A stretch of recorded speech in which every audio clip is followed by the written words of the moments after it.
اللہ सुब्हानहू तआला ने 4 कस्में खा के क्या कहा, सब आज अपने ऊपर लेंगे। यहाँ पे अल्लाह सुब्हानहू तआला ने मुसलमान, मुनाफिक, फासिक, मोमिन किसी की बात नहीं की, इंसान की बात की है। अऊज़ु बिल्लाहि मिनश शैतानिर रजीम, बिस्मिल्लाहिर रहमानिर रहीम।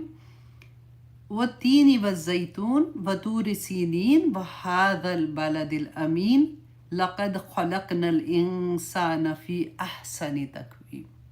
बहुत प्यारी आयत हैं। अल्लाह सुब्हानहू तआला ने 4 कस्में खा के क्या कहा, उसके बाद कोई इतनी इम्पोर्टेंट बात होती है ना, तो तभी तो बंदा कस्में खाता है कि मैं कसम खा के, जैसे हम कहते हैं ना ऐसे, तो यहाँ तो अल्लाह सुब्हानहू तआला कसम खा रहे हैं, गवाह बना रहे हैं कि 3 को गवाह बना रहा हूँ, जैतून को गवाह बना रहा हूँ, तूरे सीनीन को, वहाज़ल बलदिल अमीन को गवाह बना रहा हूँ कि मैंने लक़द ख़लक़नल इंसान फ़ी अहसनि तक़वीम, कि मैंने इंसान को, सब आज अपने ऊपर लेंगे। ये हमने ये सूरा को ख़त्म होने से पहले दुआ करें कि या पाक परवरदिगार इसका असल, अल्लाहुम्मा आरिनी हक्का हक्कन वर्ज़ुक़ना तबाहु व आरिना बातिला बातिलन वर्ज़ुक़ना इज्तनाबहु, कि या अल्लाह हक मुझ पे ज़ाहिर हो जाए, और अगर मुझे इसकी बात की समझ आ गई तो इंशाअल्लाह अल्लाह सुब्हानहू तआला मेरे जो अमल है ना वो किसी और लेवल पे चले जाएंगे। तो अल्लाह सुब्हानहू तआला ने फरमाया कि मैंने इंसान को बेहतरीन साख्त में पैदा किया, लेकिन वो बेहतरीन साख्त वाला इंसान है ना, सुम्मा रददनाहु अस्फला साफिलीन, तो वो सबसे नीचे से नीचे से नीचे दर्जे में गिर गया। तो आज हम देखेंगे कि हमने कैसे कैसे, इंसान की बात है ना, तो हम में से कोई भी, यहाँ पे अल्लाह सुब्हानहू तआला ने मुसलमान, मुनाफिक, फासिक, मोमिन किसी की बात नहीं की, इंसान की बात की है कि अल्लाह सुब्हानहू तआला ने इंसान को किस तरह से पैदा किया और फिर वो किस दर्जे में गिरा। आज हम एग्जाम्पल से इंशाल्लाह देखेंगे कि कैसे है। सबसे पहले तो देखिए जी, वतीन वज़्ज़ैतून, 3 अल्लाह सुब्हानहू तआला ने यहाँ पे कसम खाई है अंजीर की।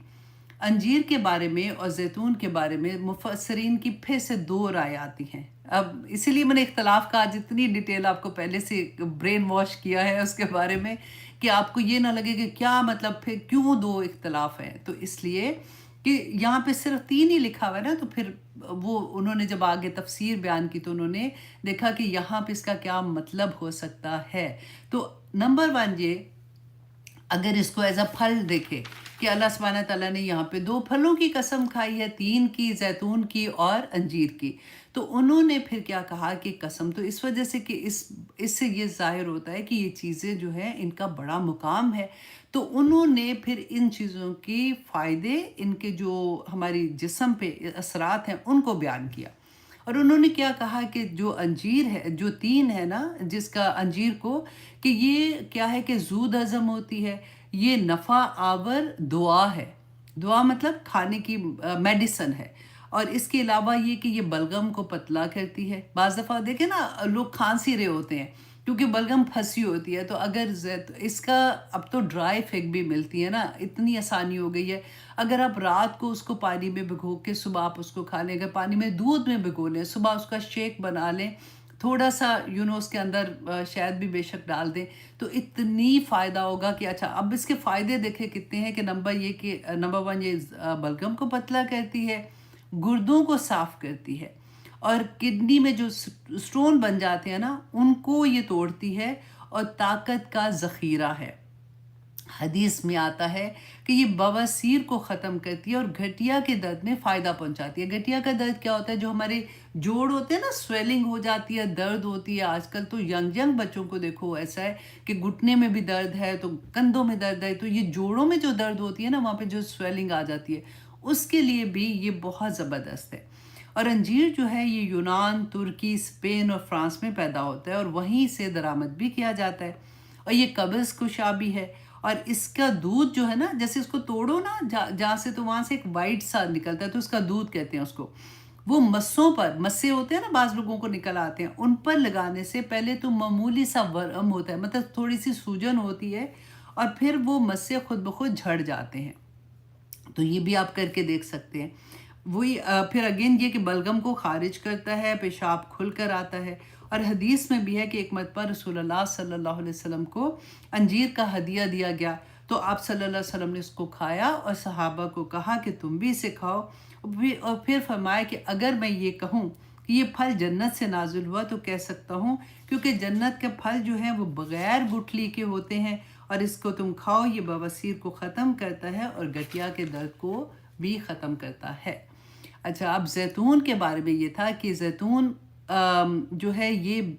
زیادہ تر بحیرہ روم کے ساحلی ملکوں میں پیدا ہوتا ہے، مثلا یونان میں، فلسطین، اسپین وغیرہ میں اس سے تیل نکالا جاتا ہے، اور یہ جوڑوں کی درد کے لیے بہت فائدہ مند ہے، اور رسول اللہ صلی اللہ علیہ وسلم نے فرمایا تھا کہ اس کی مسواک کے بارے میں کہ کیا خوب ہے، اور یہ مبارک درخت ہے، اور یہ بدبو کو زائل کرتا ہے۔ تو جن مفسرین نے اس کو ایز اٹ از پھل کے طور پہ لیا تو انہوں نے اس کے فائدے بیان کیے۔ اچھا، اب دوسری طرف دوسری رائے کیا تھی کہ جن مفسرین نے اس کو ایز اے علاقے کے طور پہ لیا، وہ کیسے؟ کیونکہ